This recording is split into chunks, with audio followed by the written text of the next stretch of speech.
আজকে আমি কিছু কথা বলতে চাই মা হিসেবে, মা হয়ে। আমার যে যন্ত্রণা, আমার মেয়েকে নিয়ে যন্ত্রণা আজকে যার হয়েছে সেই জানে।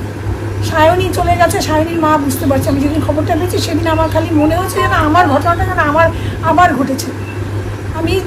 আমি চোখে জল ধরে রাখতে পারছি। আজকে সায়নীর মায়ের যা পরিস্থিতি হয়েছে, সে একটা দিন আমারও এই পরিস্থিতি হয়েছিল। বারবার করে খালি মনে হচ্ছে আমার মেয়ের লাইফেই যেন এটা হচ্ছে, আমার যেন হচ্ছে। আজকে দিয়ে আমার মেয়েটা চলে যেত জানুয়ারির 3 তারিখ, কত মাস হয়ে যেত, আমি এখনও ভুলতে পারছি না। সায়নীর মা তো বুঝতে পারছে, হারে আপনারা বুঝতেই পারছেন সায়নী মায়ের কতটা কষ্ট হচ্ছে।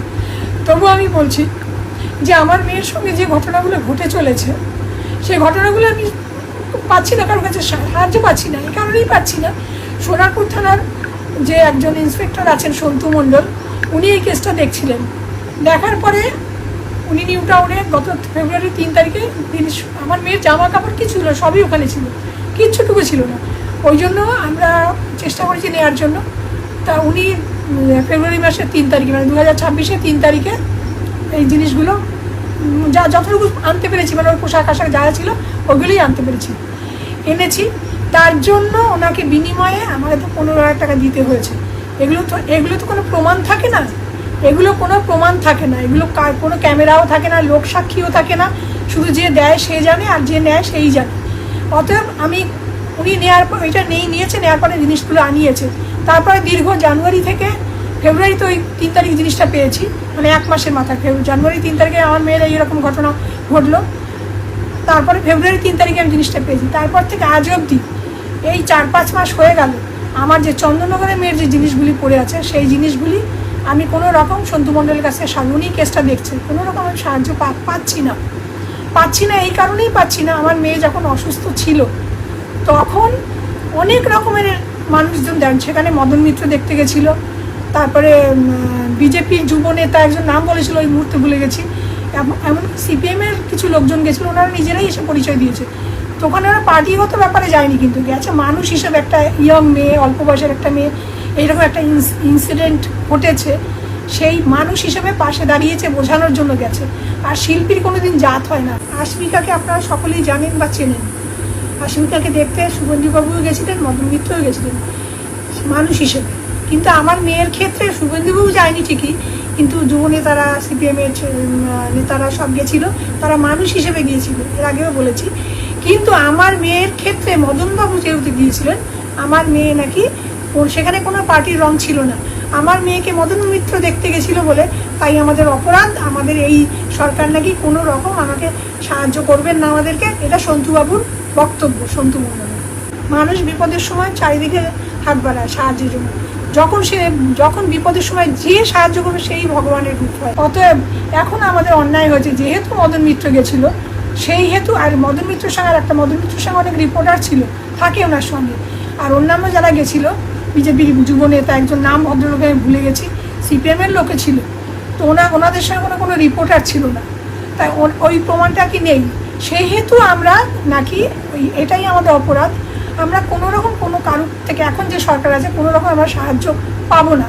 সবচাইতে বড় কথা কি, আমি সন্তু মণ্ডলের উদ্দেশ্যে বলছি, সন্তুবাবু আপনি একজন অফিসারের আগে আপনি একজন সাধারণ মানুষ, আপনি একটা মানুষ, মানবিকতা আপনার ভেতরে অন্তত কাজ করা উচিত ছিল। আজকে আমার যে ঘটনাটা ঘটেছে, এই ঘটনাটা যদি আপনার ঘরে আপনার মা, বোন, কিংবা জানি না ছেলে মেয়ে আছে কিনা, বিয়ে করেছেন কিনা, আপনার যদি মেয়ের এরকম ঘটনা ঘটে, আপনি কি পারবেন সহ্য করতে? আমি তিলে তিলে শেষ হচ্ছি, আমার মেয়েও তিলে তিলে শেষ হচ্ছে। এখনো পর্যন্ত 4-5 মাস হয়ে গেল, আমাকে কিছু আমার মেয়েকে যা কমেন্ট করে মানুষ, ধারণার বাইরে। উনি প্রত্যেক মাসে, আমরা কোর্টের অর্ডার বের করেছি যে আমাদের যাতে জিনিসটা বেরোয়, প্রত্যেক মাসে উনি 1-2 করে ডেট দিচ্ছে। এই তো এই মে মাসেরও 30 তারিখ, 29 তারিখ, 30 তারিখ ডেট দিয়েছিল। আমরা সমস্ত কাজকর্ম বাদ দিয়ে ঘরে বসে থাকি। একটা কোন মাসে এনে মাসটা আমি ভুলে গেছি, সেই মাসে কত তারিখ থেকে 10-11 দিন, এই মধ্যে এই 10-11 দিন টাইম দিয়েছিল, এর মধ্যে আমি জিনিস বের করে দেবো। 10-12 দিন আমার ঘরের মধ্যে টানা বসা। আমার মেয়ে শিল্পী, আমার মেয়ে বিভিন্ন রকম কাজে যুক্ত, কিন্তু সেই মেয়ে কাজ বন্ধ করে দিয়ে ঘরে বসে থাকে। কিন্তু আমি সকলের কাছে আমি এটা বলছি যে আমার অন্যায়টা কি, কিছু মানুষ, প্রচুর মানুষ আমার মেয়েকে ভালোবাসা দিয়েছে, মেয়েকে সাহস জুগিয়েছে, এটা করা তোমার ভুল, আমার মেয়েও স্বীকার করেছে, বুঝেছে যে না আমি এটা ভুল করেছি। কিন্তু সেখানে আমি কেন সাহায্য পাবো না, কেন আমার জিনিস ফেরত পাবো না। আমার বক্তব্য সেটাই। আমি সন্তুবাবুকে বলবো যে আপনাকে রিকোয়েস্ট করছি, আপনি আগে মানুষ হন, আপনার পোশাকের মর্যাদা রাখুন। আমি এটাই বারবার করে বলবো। আপনি আজকে যে আমার চোখের জলটা ফেলাচ্ছেন, দেখবেন আপনার অভিশাপ হয়ে না কোনোদিন লাগে। জানুয়ারির 4 তারিখে 2026 আমি চন্দননগর থানায়ও গেছিলাম, 5 ঘন্টা বসিয়ে রেখে দিয়েছে। অনেকগুলি মানুষ আমরা গেছিলাম, কোনোরকম কোনো কমপ্লেন নেয়নি। 5 ঘন্টা বসিয়ে রেখে এই বাবু আসতে সেই বাবু আসতে এই করে করতে আমাদের সময় নষ্ট করেছে। কোনো সাহায্য পাইনি। আশা করেছিলাম যে সোনারপুর থানায় গিয়ে আমি পাবো সাহায্য, কিন্তু সোনারপুর থেকে আমি এই সাহায্য পেয়েছি। আমি আশা করিনি। তার থেকে বড় কথা, প্রতিনিয়ত আমার মেয়েকে তিলে তিলে শেষ করছে। আমার মেয়ে যে কী যন্ত্রণায় ভোগ করছে সেটা আমি জানি। ছটপট করতে থাকে, মেয়ে ঘুমোয় না, খায় না। কি 78টা করে কিছু মানুষ, সবাই নেই, কিছু মানুষ এইভাবে প্রতিনিয়ত ওকে এইরকম করে বলছে, প্রতিনিয়ত বলছে। আরে আপনারা কি খুশি হতেন আজকে সায়নী মরে গেছে বলে? আপনারা কত রকমের কষ্টের কথা আপনারা বলছেন। আমার মেয়েটা বেঁচে আছে বলে কি আপনার মৃত্যুর দিকে, প্রতিনিয়ত মৃত্যুর দিকে ঠেলে দিতে? ও কি মরে গেলে কি আপনাদের জ্বালা মৃত্যু? যাদের এত জ্বালা জ্বলছে, আপনাদের এইরকম টোন টিটকিরি করে কথা বলছেন। আপনারা কোথায় একটা ভালো সমাজে বাস করেন, ভালো দুটো কথা বলবেন। কোথায় মেয়েটাকে বলবেন যে তুমি শক্ত হও? মানুষের জীবনে আপ ডাউন থাকে, সমস্যা থাকে, বেরিয়ে এসো। সেখানে আপনারা প্রতিনিয়ত 78টা করে বাজে কথা বলতে। কিছু মানুষ, আমরা একদিন নিউ মার্কেটে গেছিলাম, আমার মেয়েকে অনেক কারণে, যাতে মেয়ে যেন সুস্থ হয়, পরিবেশ পাল্টানোর জন্য মেয়েকে নিয়ে আমি ঘুরি, যাতে আমার মেয়েটা ঠিক হয়, সুস্থ হয় মেয়েটি। কিন্তু সেখানে গিয়েও একটি কি অসুস্থ ফ্যামিলি, 3-4 জন। আমি একটু ওয়াশরুমে ঢুকেছিলাম, মেয়ে একা দাঁড়িয়ে ছিল, সেখানে একটা বয়স্ক ভদ্রলোক এরকম অসভ্যর মতো কথা বলেছে। 78টা খেয়ে কী করে বেঁচে গেলেন? কিরকম আমি চিন্তা করি, এদের কি ঘরে মেয়ে নেই? আমি দেখেছি পাশে একজন মেয়ে, একজন ছেলে দাঁড়িয়েছিল। আজকে যদি ওনার মেয়ের ক্ষেত্রে যদি ঘটনাটা ঘটতো, তাহলে কি করতো? আমি যেরকম জ্বলছি সেরকম তো জ্বলতো উনি, তাহলে তো বুঝতে পারতো। দেবলীনা নন্দী, আমার মেয়ের মতো দেবলীনা নন্দীর মতো অনেক দেবলীনা নন্দী এরকম জ্বলছে। হয়তো কেউ আসে ইয়েতে লাইভ করে বা কিছু কষ্টের কথা জানায়, কিন্তু আমার মেয়ে জানিয়েছে বলে এটা অন্যায় করেছে? যদি চুপি আমার মেয়েটা মারা যেত ভালো হতো। আমি সেটাই বলছি, আপনাদেরকে অনুরোধ করছি, এরকম ধরনের ভুলভাল কমেন্ট করবেন না, ওকে একটু বাঁচতে দিন, বলবেন না এগুলো। প্রত্যেকটা মেয়ের ক্ষেত্রে বলে, আমার মেয়ে না, এরকম সায়নীর মতো মেয়ে, দেবলীনার মতো অনেক মেয়ে চলছে, কিন্তু তাদেরকে আপনারা একটু বাঁচতে দিন, একটু অনুরোধ করছি, একটু বাঁচতে দিন আপনারা। হ্যালো এভরিওয়ান, আজকে আমার একটা জিনিস মনে পড়ছে, যাই হোক বাদ দাও। আচ্ছা, তো এরকম করতে আমরা আজকে ফার্স্ট টাইম ফোন ধরেছে, যাই হোক ব্লগের ক্ষেত্রে আমরা হচ্ছে আজকে লেডিস ডে আউটে বেরিয়েছি, ডে নাইট বলতে যাচ্ছিলাম, ডে আউটে বেরিয়েছি। আর একজন জয়েন করবে দেবপ্রিয়া, দুটো দেবের মাঝখানে একজন চন্দ্রানী, দেবলীনা দেবপ্রিয়ার মাঝখানে চন্দ্রানী, রাইট। একজন নাম দিয়েছে তোমাদের, প্রিয়লীনা। ওয়াও, নাইস নেম, নাইস না? খুব খুবই সুন্দর। তো আমরা এখন যাচ্ছি হচ্ছে ওর কিছু অ্যাকচুয়ালি ওর প্ল্যান আছে, তো সেটাকে সামলাতে আমি দেবপ্রিয়া দুজনেই যাচ্ছি। ব্যাপারটা হচ্ছে এরকম, প্ল্যান কিছু কেনার আছে। হ্যাঁ, কিছু টুকটাক কেনাকাটা রয়েছে। তো সাউথ সিটিতেও একটু এদিক ওদিক ঘুরে ঘাড়ে নেবো আর কি, সাউথ সিটিতে ঠিকঠাক আর কি, টুকটাক। তো এই হচ্ছে বিষয়। বাই দ্য ওয়ে, ও যে শাড়িটা পরেছে, সবাই জিজ্ঞেস করার আগে বলে দিচ্ছে ও জোয়ারদার থেকে পড়েছে। আমি যেটা পরেছি আমার মনে নেই, অনেক পুরনো শাড়ি, এই হচ্ছে ব্যাপার। তো চলো যাই। আবার কি প্ল্যান আছে? আর কিছু না, কেনাকাটি করবো, একটু খাওয়া দাওয়া এই আর কি, আমি করে বাড়ি চলে আসবো। Hello everyone, we are back again. বলো এবার, প্রিয়ালিনার প্রিয়া চলে এসেছে। প্রিয়ালিনার প্রিয়া এসে গেছে, দেখা যাচ্ছে। হ্যাঁ, দেখা যাচ্ছে, কিন্তু আমরা রাস্তার মাঝখানে দাঁড়িয়ে। হ্যাঁ, ঠিক আছে। হ্যাঁ, তো এই হচ্ছে বিষয় যে প্রিয়ালিনার প্রিয়া উঠে গেছে গাড়িতে, লিনা চালাচ্ছে গাড়ি। প্রিয়লীনাতে আমি কই?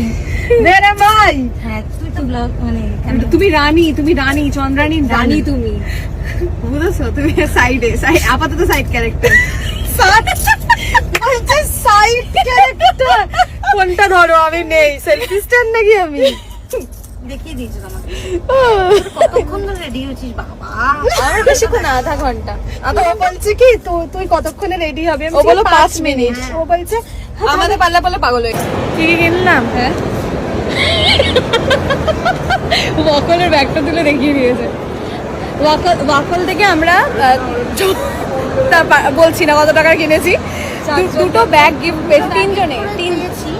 তাহলেই বুঝে যাও যে আমরা কি কিনেছি। ওয়াকলের দুটো ব্যাগ গিফট পেয়েছি, ওয়াকল থেকে কেনাকাটা হয়েছে। আর ইনি হচ্ছে আরেকটা স্পেশাল জিনিস কিনেছে, তাই না বলো? হ্যাঁ, ওটা বলা যাবে, ওটা বলা যাবে। খুবই স্পেশাল। আর কি করবো, খুবই স্পেশাল, খুবই স্পেশাল। আর কি করবো এখন আমরা করবো window shopping. Window shopping, window shopping মানে আচ্ছা just দেখবো দেখবো ওই সামনে वाली खिड़की में ও আচ্ছা আজকে যে কি হচ্ছে এটা? আমরা সবাই শাড়ি পরেছি আজকে। আইডিয়া যে আমাদের শাড়ি পরে আসতে হবে। দেখো ভালো করে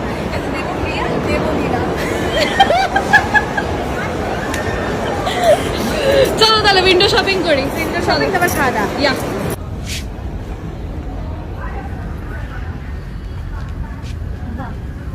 কেন এসেছি আমরা এখানে? নিয়ালেই একটু বসতে না দেখি কুশন কার- কভার নেবো, খুব সুন্দর সুন্দর দেখতে কুশন কভার। দেখো কোথা দেখো এটা নিচ্ছি, না। সুন্দর না, কিউট না?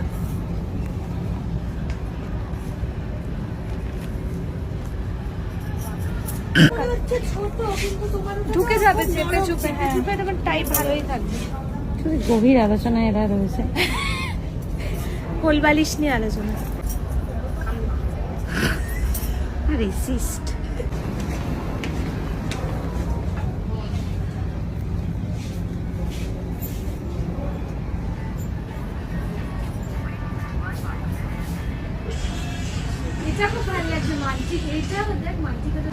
এইটা না এটা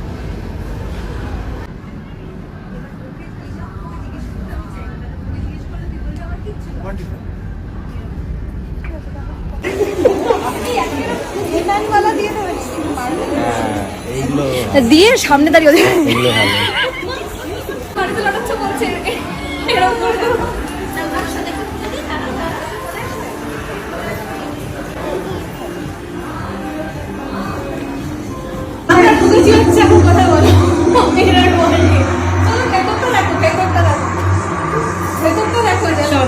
বাড়ি খাবো দাম দাম করে রাখো বাড়ি খাবো দেখে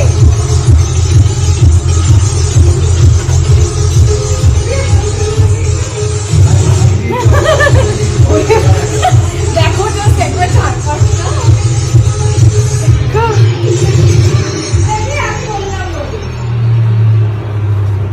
আচ্ছা এগুলো সব মেরে ঠিক আছে ওকে